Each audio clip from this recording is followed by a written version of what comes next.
जीत आपकी बुक को जानने से पहले इस एग्जाम्पल को जानना जरूरी है ताकि आगे स्टोरी समझने में आसानी हो। जीत आपकी यू कैन विन किताब में आपको मिलेगा कि एक आदमी जो मेले में गुब्बारे बेचा करता है, उसका घर गुब्बारे के काम से ठीक ठाक चलता रहता है, मगर कभी कभी उसके गुब्बारे बिकने कम हो जाते हैं। जैसे ही उसके गुब्बारे बिकने कम हो जाते हैं, वो एक गुब्बारे को हवा में छोड़ देता है, जिसे देखकर बच्चों में गुब्बारे को खरीदने की उत्सुकता आती है और उसके गुब्बारे फिर से बिकने लग जाते हैं। फिर एक बच्चा उसके पास आता है जो सवाल करता है कि अगर काले रंग के गुब्बारे को भी हवा में छोड़ दिया जाए तो क्या उसी तरह से उड़ेगा जिस तरीके से बाकी गुब्बारे ऊपर उड़ रहे हैं। इस सवाल को सुनकर गुब्बारे बेचने वाले सोच में पड़ जाता है और कुछ देर बाद जवाब देता है कि बच्चे ऊपर उड़ने के लिए रंग मायने नहीं रखता, बल्कि मायने रखता है कि आपके अंदर क्या भरा है। इसके अंदर जो गैस भरी है वही उसको ऊपर उड़ाती है। इस किताब को पढ़कर हमें सीखने को मिलता है कि हमारी सोच ही हमें आगे ले जाती है और अपनी सोच की वजह से हम जीवन में पीछे रह जाते हैं। ये एक बहुत अच्छी मोटिवेशनल किताब है जिसमें कहानी के जरिए समझाने का प्रयास किया गया है कि किस तरीके से इंसान के जीवन में उतार चढ़ाव आते हैं और उन्हीं उतार चढ़ाव में कैसे संयम और संघर्ष के साथ सफलता प्राप्त की जाती है। हमें ये किताब क्यों पढ़नी चाहिए, ये बहुत बड़ी सवाल है। चलिए पहले इस पर नज़र डालते हैं, उसके बाद हम किताब के आगे सारांश को पूरी तरीके से जानेंगे। कोई भी किताब हो, उसे लेने से पहले हर किसी के मन में सवाल उठता है कि क्या हमें किताब से कुछ मिलेगा, क्या हम इसे लेकर टाइम पास तो नहीं करेंगे। जी हाँ, बिल्कुल आपको जरूर सोचना चाहिए, क्योंकि हमें ये किताब क्यों पढ़नी चाहिए, इस तरह तरह के सवाल आपके माइंड में आएंगे। मैं बताना चाहूँगा कि इस किताब में कुल 11 चैप्टर हैं जो हमें अलग अलग तरीकों से प्रभावित करते हैं, जिसे मैं एक एक करके आगे बताऊँगा जो हमारी सोच को प्रभावित करते हैं। और साथ ही अंत में मैं 5 पॉइंट बताऊंगा जिस पॉइंट की वजह से मुझे लगा कि हाँ, इस किताब में कुछ तो है जिससे हमें बहुत कुछ सीखने को मिल सकता है। और साथ ही ओवरव्यू और सबसे महत्वपूर्ण बात भी बताऊंगा इस वीडियो के अंत में, जिसमें आप जानेंगे कि वो 7 स्टेप्स क्या हैं जो हमें सकारात्मक नजरिए विकसित करने में बहुत सहायक सिद्ध होते हैं। तो चलिए पहले नजर डालते हैं बुक के सभी 11 अध्यायों पर। नमस्कार दोस्तों, जीत आपकी किताब की कहानी को आगे जानने से पहले पेश है किताब की एक लोकप्रिय और प्रेरक पंक्ति। जीतने वाले कोई अलग काम नहीं करते, जीतने वाले कोई अलग काम नहीं करते, वे हर काम को अलग ढंग से करते हैं। शिव खेड़ा जी के द्वारा लिखी पुस्तक जीत आपकी, इस किताब में से बेस्ट लाइनों में से ये बेस्ट लाइन है। जीत आपकी क्वार्ट से आप समझ गए होंगे कि यह किताब कितनी ज़्यादा प्रेरक है। इस किताब के लेखन के पीछे का उद्देश्य लोगों को जीवन जीने का सही तरीका समझाना है। किताब सिर्फ लंबे चौड़े प्रवचन ना देकर आपको असल जीवन से संबंधित कहानियों और घटनाओं से जोड़कर किसी भी बात को समझाती है। जब आप शिव खेड़ा द्वारा लिखी पुस्तक जीत आपकी सुनेंगे या पढ़ेंगे तो जीवन की ढेर सारी चीज़ों को लेकर आपकी आंखें खुल जाएगी। किसी भी व्यक्ति के जीवन में सफलता काफ़ी महत्व रखती है, जिसे पाने के खातिर मनुष्य हर संभव कोशिश करता है। लेकिन यह भी एक कड़वा सच है कि हर व्यक्ति अपने जीवन में सफलता की सीढ़ी तक नहीं पहुंच पाता। ऐसे में जीवन में आगे बढ़ने के लिए सफल लोगों के पीछे का रहस्य को समझना बहुत जरूरी होता है। इस किताब में इसी चीज़ों का चर्चा की गई है। इस किताब में जीवन के सफल सूत्रों के बारे में बड़े ही रोचक तरीके से वर्णन किया गया है। तो चलिए विस्तार से जानते हैं इस किताब के बारे में। लेकिन उससे पहले जानते हैं मशहूर लेखक शिव खेड़ा जी के बारे में, जिन्हें इस विश्व प्रसिद्ध पुस्तक को लिखने का श्रेय दिया जाता है। 1961 में झारखंड के धनबाद में 23 अगस्त को शिव खेड़ा जी का जन्म हुआ, एक मध्यवर्गीय परिवार में। हालांकि उनका बचपन काफ़ी संघर्षों से भरा हुआ था, लेकिन किसे मालूम था कि वो बालक स्वयं 10वीं की कक्षा में फेल हुआ हो, वह आगे चलकर लोगों को सफलता के मूल मंत्र बतलाएगा। चलिए अब बात करते हैं इस मोटिवेशनल बुक के बारे में। इस किताब में कुल 11 अध्याय है, जिसे मैं एक एक करके आपको इस वीडियो में बताऊंगा। अध्याय 1, नजरिए का महत्व। जीत आपकी किताब का पहला अध्याय है नजरिए का महत्व, सकारात्मक रुख अपनाइए।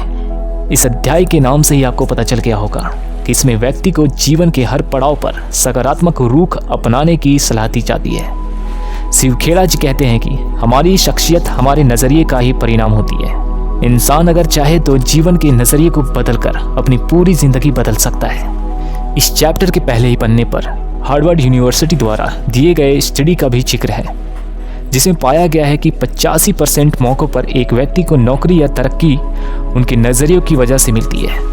किताब आगे हमारी नज़रियों को बनाने वाले 3 फैक्टर के बारे में भी बताती है, जो कि है माहौल, अनुभव और शिक्षा। शिवखेड़ा जी अपनी पुस्तक जीत आपकी में पाठकों को यह संदेश देते हैं कि ऊपर दी गई ये 3 चीजें आपके नजरिए को बदलने के लिए सबसे ज्यादा जिम्मेदार होती है। हम जिस माहौल में रहते हैं वैसे ही शिक्षा को ग्रहण करते हैं और जिन अनुभवों को जीवन में जीते हैं वो सभी मिलाकर हमारे व्यक्तित्व और नजरिए को बताती है।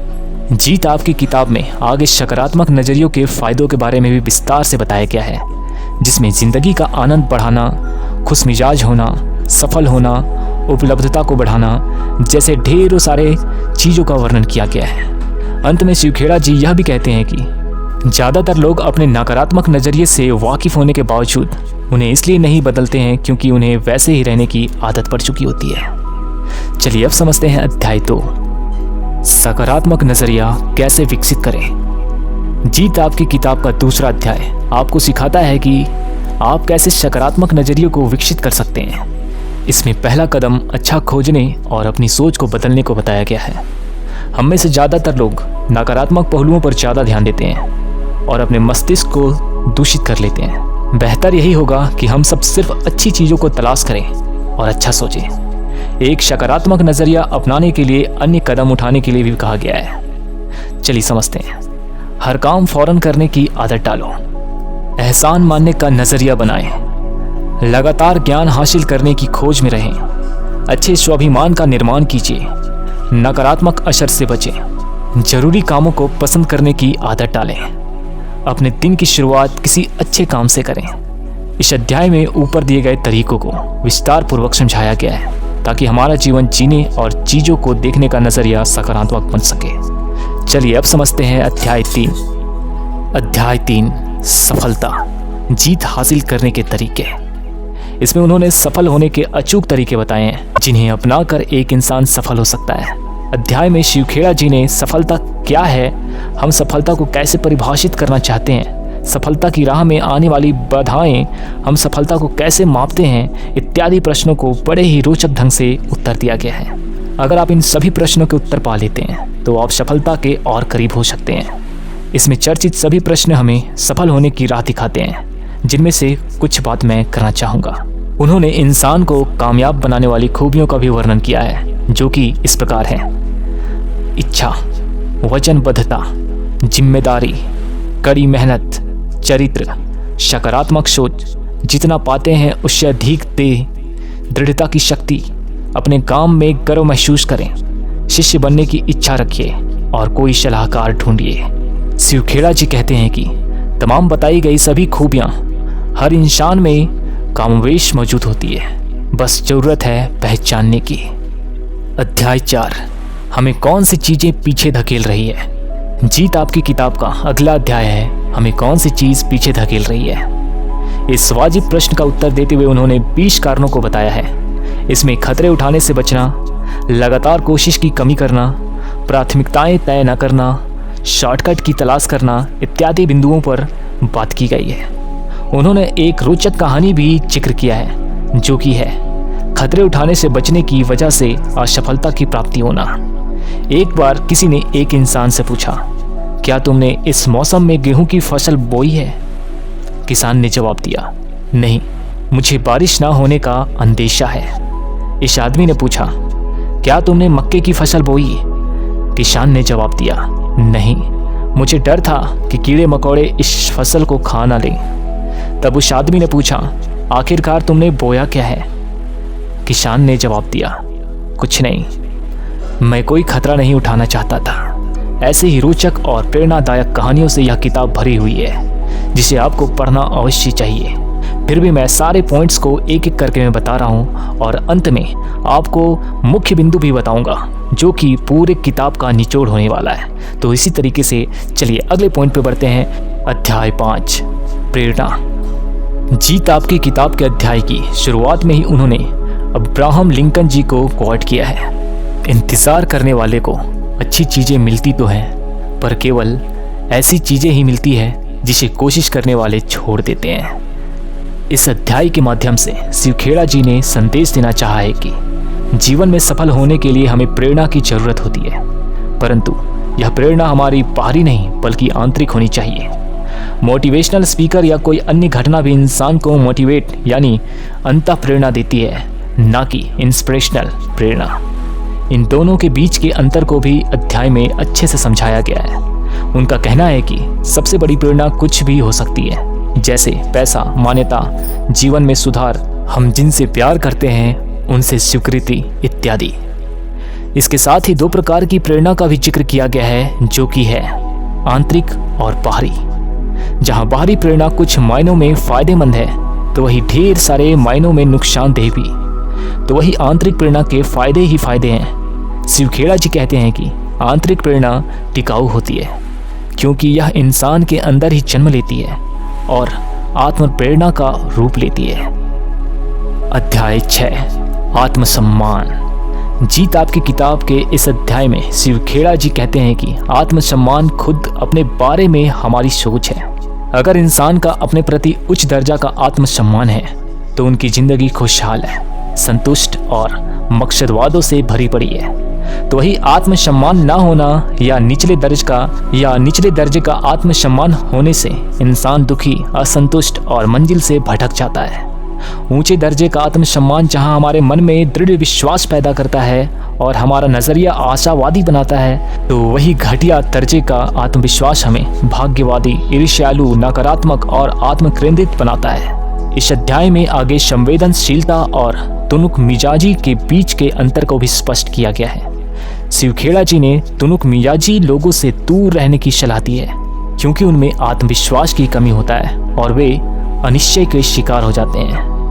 अगर इंसान अपने जीवन में ऊंचा आत्मसम्मान विकसित करना चाहता है तो उसे अपनी कमियों को खूबियों में बदलना चाहिए, तारीफ लेना और देना सीखना चाहिए, जिम्मेदारी कबूल करना चाहिए, अनुशासन का पालन करना चाहिए। इसके अलावा भी ढेर अन्य तरीके बताए गए हैं जिनको अपनाकर अपने जीवन में ऊंचा आत्मसम्मान विकसित कर सकते हैं। चलिए अध्याय 7 पढ़ते हैं। अध्याय 7 आपकी मेलजोल का महत्व। जीत आपकी बुक के इस अध्याय में आपसी मेलजोल का महत्व बताया गया है। उनका कहना है कि सफल लोग अपनी शख्सियत को खुशनुमा और आकर्षण बना लेते हैं, जिसकी वजह से लोग उनसे दोस्ती करने के लिए आगे बढ़ते हैं। इसके साथ ही शिवखेड़ा जी ने अच्छे रिश्ते बनाने और कायम रखने के पीछे की वजह को भी उजागर किया है, जिसमें खुदगर्जी, रुख, व्यवहार और अहंकार इत्यादि के बारे में बताया गया है। शिवखेड़ा जी ने अध्याय में अहंकार और गर्व के बीच में अंतर को स्पष्ट करते हुए कहा है कि एक अहंकारी व्यक्ति के अंदर मैं सब कुछ जानता हूँ, मैं ही जानता हूँ जैसे भावना प्रकट होती है, तो वही इसके उलट गर्वपूर्ण व्यक्ति का हृदय विशाल और संवेदनशील होता है। अध्याय में शिवखेड़ा जी ने रिश्तों की मजबूती, इसके महत्व को समझाया है और खराब रिश्तों और भरोसों की कमी के नतीजों को भी समझाया है। इस अध्याय में हमें यह भी सीख मिलती है कि हमें जीवन में रिश्तों को मजबूत करने के लिए आपसी भरोसे की बहुत ज़रूरी होता है, इसलिए आपसी भरोसे को बढ़ाना चाहिए। चलिए अगले अध्याय को पढ़ते हैं। 8 अध्याय 8 अच्छी शख्सियत बनाने के 25 तरीके। एक अच्छी शख्सियत वाला इंसान जीवन के हर क्षेत्र में सफलता पाता है और खुशहाल जीवन व्यतीत करता है। शिवखेड़ा जी ने एक अच्छी शख्सियत बनाने पर जोर दिया है और कुल 25 तरीके हैं जिनकी मदद से हम ऐसे कर सकते हैं। इसमें सबसे पहले उन्होंने ब्लेम गेम को बंद करने की सलाह दी है। चलिए समझते हैं।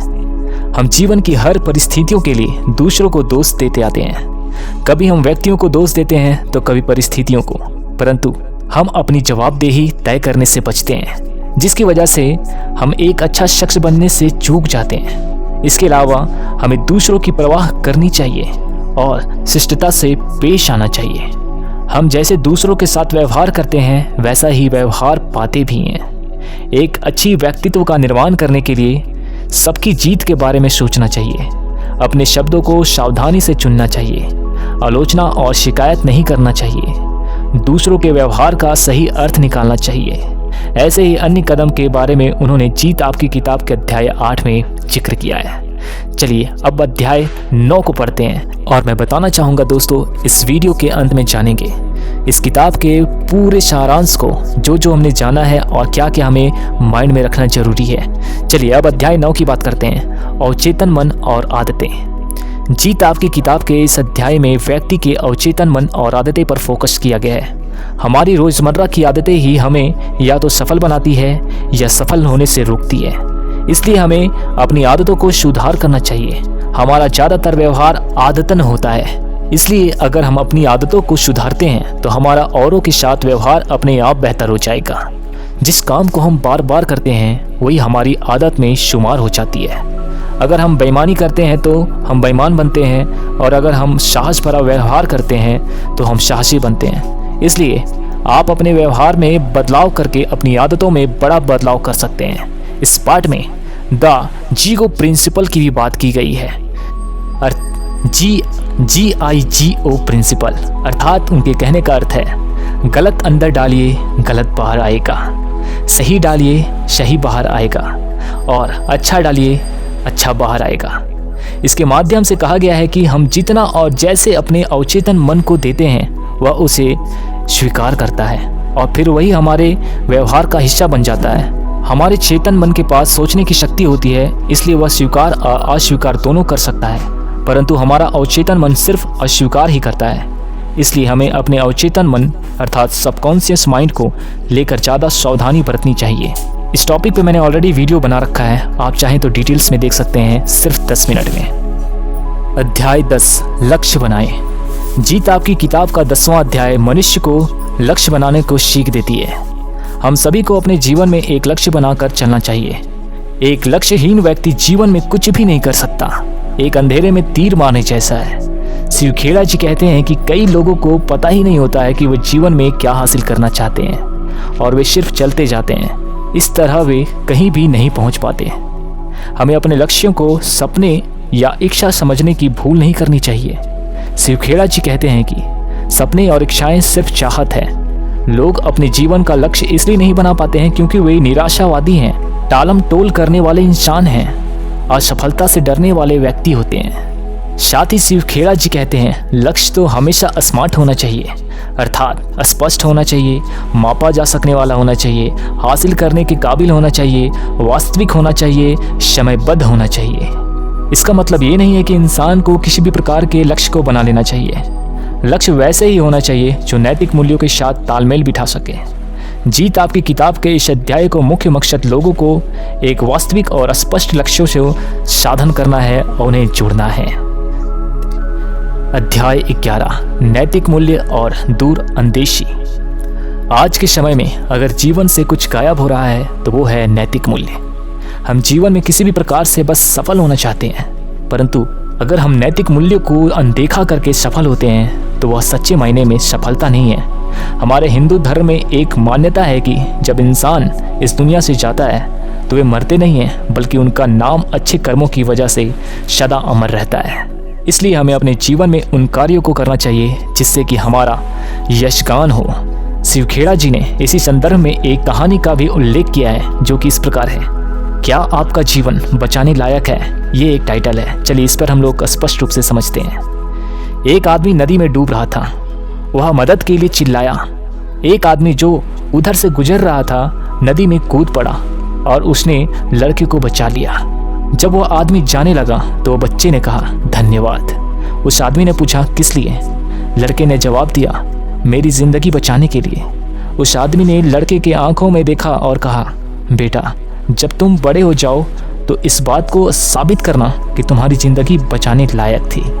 इस कहानी से स्पष्ट हो गया जो टाइटल मैंने बताया था अभी जस्ट, क्या आपका जीवन बचाने लायक है। ये बहुत बड़ा संदेश दिया गया है इस किताब में। चलिए आगे समझते हैं। शिव खेड़ा जी ने अपनी किताब जीत आपकी के इस अध्याय में अंतिम बात कही है कि लोग श्रेष्ठता इसलिए हासिल नहीं कर पाते हैं क्योंकि उनमें दूरंदेशी की कमी होती है।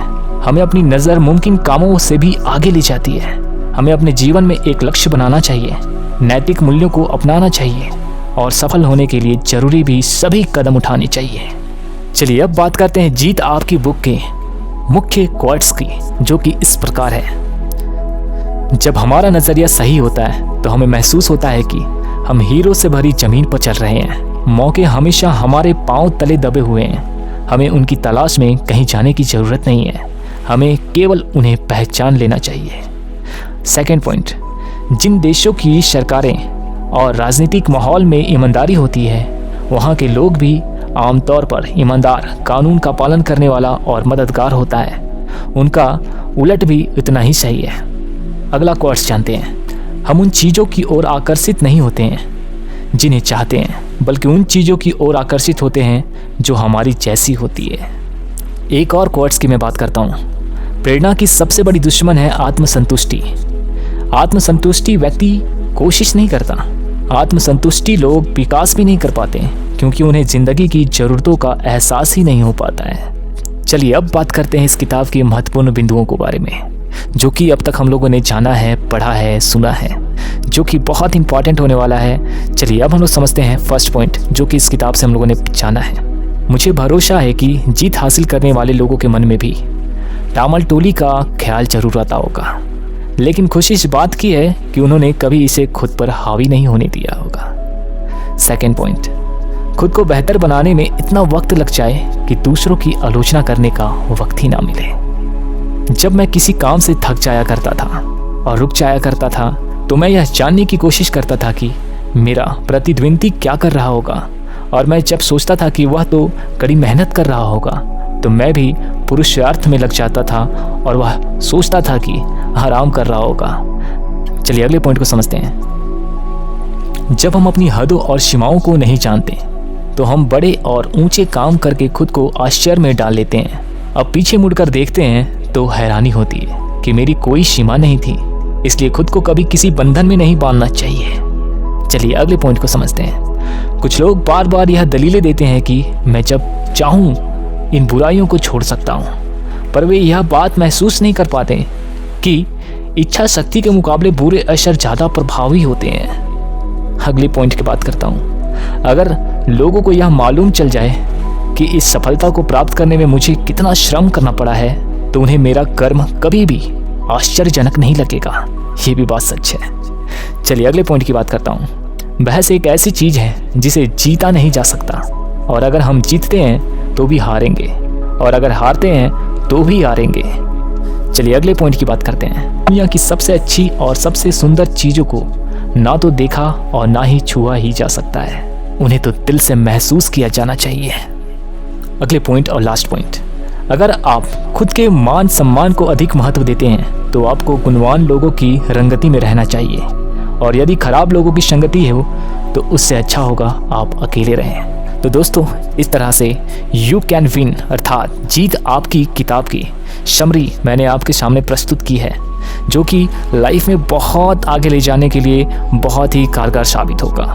जैसा कि इसमें बताया गया है, आप उस चीज़ को फॉलो करें, या फिर जब भी टाइम मिलता है आपको तो आप जो है इस बुक को पढ़ सकते हैं, जान सकते हैं। फ्री में कहीं भी अवेलेबल मिल जाएगा। ये इस किताब को पढ़ने के बाद मुख्य बिंदु मेरे हिसाब से ये होना चाहिए। चलिए मैं बताता हूँ, एक एक करके डिस्कस करता हूँ। सोच का महत्व। ये किताब हमें बताती है कि हमारी सोच का हमारे आगे बढ़ने में कितना महत्व है। यदि इंसान की सोच ही छोटी हो तो वो इंसान कभी बड़ा नहीं बन सकता। चलिए सेकंड पॉइंट की बात करता हूँ, समय का महत्व। हर काम को समय पर करने की आदत डालनी चाहिए। ये किताब हमें बताती है कि किस वक्त की अहमियत हमारे जीवन में किस तरीके से होती है, और जो लोग वक्त की अहमियत को नहीं समझ पाते हैं वो पीछे रह जाते हैं, और जो लोग वक्त की अहमियत को समझ जाते हैं वही लोग आगे निकल पाते हैं। चलिए अगले पॉइंट की तरफ बढ़ते हैं। नंबर 3, ज्ञान तब बढ़ता है जब इसका इस्तेमाल होता है, वरना ज्ञान भी एक अज्ञानता ही है। कुछ करने से हमें उसके बारे में और अपने बारे में पता चलता है कि हम कहाँ हैं और हमें कहाँ होना चाहिए। चलिए अगले पॉइंट की तरफ बढ़ते हैं। नंबर 4, और भी कई कहानियाँ जो हमें अलग अलग तरीके से कुछ ना कुछ जरूर सिखाती है, इसलिए मैं कहता हूँ कि ये बिल्कुल पैसा वसूल बुक है। चाहे तो आप खरीद सकते हैं या PDF इसके डाउनलोड कर सकते हैं गूगल से। इसी के साथ अब चलिए 5वां पॉइंट की तरफ बढ़ते हैं, जो कि आशावादी दृष्टिकोण है, और इसी में मैं ओवरव्यू ऑफ दिस बुक देने वाला हूँ। क्या है पूरा पढ़ने के बाद क्या सारांश निकला, ओवरव्यू, वो जानना बहुत ज़रूरी है। चलिए जानते हैं। इस कहानी से मैंने जो कुछ सीखा है वो ये है कि हम बाहर से कैसे भी हों ये इतना इम्पॉर्टेंट नहीं है जितना कि हमारे अंदर आत्मविश्वास, हमारी सोच, हमारी लगन ज़्यादा महत्वपूर्ण है कि हम क्या कर सकते हैं। दोस्तों, इस अध्याय में लेखक शिव खेड़ा जी ने हमें सकारात्मक नज़रिया विकसित करने के लिए 7 स्टेप बताए हैं, जो हमें सकारात्मक नज़रिया विकसित करने के बहुत सहायक सिद्ध होते हैं। चलिए एक एक करके जानते हैं वो 7 पॉइंट्स क्या हैं। फर्स्ट पॉइंट है आशावादी बने।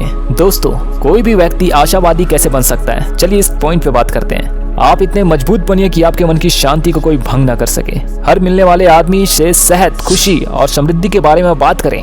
हर चीज के केवल उजले पहलू को ही देख लें, अर्थात व्हाइट पार्ट को। केवल अच्छी से अच्छी बातें सोचें, केवल अच्छे से अच्छे नतीजे के लिए काम करें और केवल अच्छे से अच्छे नतीजों की उम्मीद करें। बीते दिनों की गलतियों को भूल जाएं और आने वाले दिनों से ज़्यादा बड़ी कामयाबी को हासिल करने के लिए आगे बढ़ें। हर आदमी का मुस्कुराकर स्वागत करें। अपने आप को बेहतर बनाने में इतना वक्त लगाइए कि दूसरों की आलोचना करने के लिए आपके पास वक्त ही ना बचे। इतने बड़े बने कि आपको चिंता छू न सके और इतने अच्छे बने कि आपको गुस्सा ही ना आए। चलिए सेकंड पॉइंट की बात करते हैं। हर काम को फौरन करने की आदत डालें।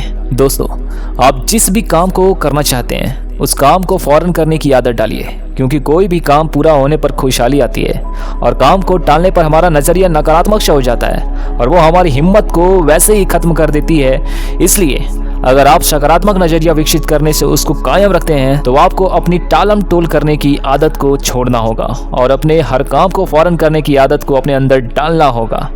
चलिए तीसरे पॉइंट की बात करते हैं। आपको जो कुछ भी मिला है उसके लिए आप शुक्रगुजार रहिए। दोस्तों, ऐसा कई बार होता है कि हमें जो कुछ भी पहले से ही मिला हुआ होता है उसके लिए हम शुक्रगुजार नहीं होते।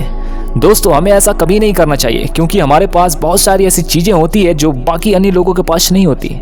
इसलिए हमें उन सभी चीज़ों को शुक्रगुजार होना चाहिए। जैसे कि किसी के पास अपनी खुद की बाइक होने के बावजूद भी वो व्यक्ति निराश होता रहता है और वो हर समय मन ही मन कहते रहता है कि काश मेरे पास वो वाली कार होती तो कितना अच्छा होता जो मेरे दोस्त के पास है। लेकिन वो व्यक्ति कभी ये नहीं देख पाता जो कि मेरे पास बाइक है दूसरों लोगों के लिए वो सपना है। इसलिए हमारे पास बहुत सारी ऐसी चीज़ें हैं, उसके लिए हमें ईश्वर को धन्यवाद देना चाहिए। चलिए चौथे पॉइंट की बात करते हैं। अच्छे स्वाभिमान का निर्माण कीजिए। दोस्तों, स्वाभिमान यानी कि खुद अपने बारे में महसूस करने की नज़रिया होता है। जब हम अपने बारे में अच्छा महसूस करते हैं तो हम बेहतर काम करने लगते हैं और फिर घर के उस ऑफिस में भी हमारे रिश्तेदार बेहतर होने लगते हैं। चलिए पांचवा पॉइंट की बात करते हैं। नकारात्मक सोच वाले लोगों से दूर रहिए। दोस्तों, कई लोग ऐसे होते हैं जिनका नज़रिया बहुत ही ज़्यादा नकारात्मक होता है और वे लोग हमेशा नकारात्मक पहलू को ही देखते हैं। और अगर हम नकारात्मक सोच वाले लोगों के साथ रहेंगे तो हम भी उनकी तरह ही सोचने लगते हैं। इसलिए हमेशा सकारात्मक सोच वाले लोगों के साथ ही रहना चाहिए, फिर आपको सकारात्मक सोचने से कोई भी नहीं रोक सकता। नेक्स्ट पॉइंट, जो काम जरूरी है उसे पसंद करने की आदत डालिए। दोस्तों, कुछ काम ऐसे होते हैं जिन्हें हम पसंद करें या ना पसंद करें फिर भी वो काम हमें करनी ही पड़ती है। जैसे कि एक माँ अपने बच्चे को देखभाल हर हाल में करती है। कोई ज़रूरी नहीं है कि उसमें उसे हमेशा सुख मिलता हो या नहीं, बल्कि कई बार तो यह तकलीफ देह भी हो सकता है। ठीक उसी तरह हमें ऐसे ज़रूरी कामों को पसंद करना सीख लेना चाहिए जो करना हमें पसंद नहीं हो तो फिर नामुमकिन भी मुमकिन सा लगने लगता है। इसलिए जो काम ज़रूरी है उस काम को पहले करना शुरू कीजिए और फिर जो मुमकिन है वो करें। चलिए लास्ट पॉइंट की बात करते हैं। अच्छे ढंग से अपने दिन की शुरुआत कीजिए। दोस्तों, सुबह उठने के बाद सबसे पहले किसी एक अच्छी किताब को पढ़ लें या किसी किताब की ऑडियो बुक सुन लें। इससे आपका मूड भी फ्रेश हो जाएगा और आपका भी जो भी काम हो उसे करने में भी आपको बहुत आनंद लगेगा, मज़ा आएगा। ऐसे आपको तब तक करते रहना है जब तक कि ये आपकी आदत ना बन जाए। अगर आपको अपनी ज़िंदगी बदलनी है तो आपको उसकी शुरुआत भी करनी होगी खुद से, क्योंकि कुछ नहीं बदलेगा जब तक कि आप कुछ नहीं करेंगे। चलिए दोस्तों, अब इस वीडियो के अंत में हम हैं। चलिए एक बहुत ज़रूरी बात कहना है आपसे, सबसे महत्वपूर्ण बात ये है, उसके बाद इस वीडियो की समाप्ति हो जाएगी। दोस्तों, मैं आपको बताना चाहूँगा कि हमारे मन को हमेशा कंफर्ट जोन में रहना, आराम करना बहुत पसंद है। उसी के साथ ही हमारे मन को कुछ भी काम करना पसंद नहीं होता और इसलिए जो लोग अपने मन के गुलाम बनकर वो काम नहीं करते हैं जो काम करना उनके लिए बेहद ज़रूरी है, वो असफल हो जाते हैं। चलिए दोस्तों, बहुत बहुत धन्यवाद, आपने इतना टाइम दिया, बहुत धन्यवाद। अगर वीडियो अच्छी लगी हो तो लाइक शेयर एंड कमेंट कीजिए। जय हिंद, वंदे मातरम।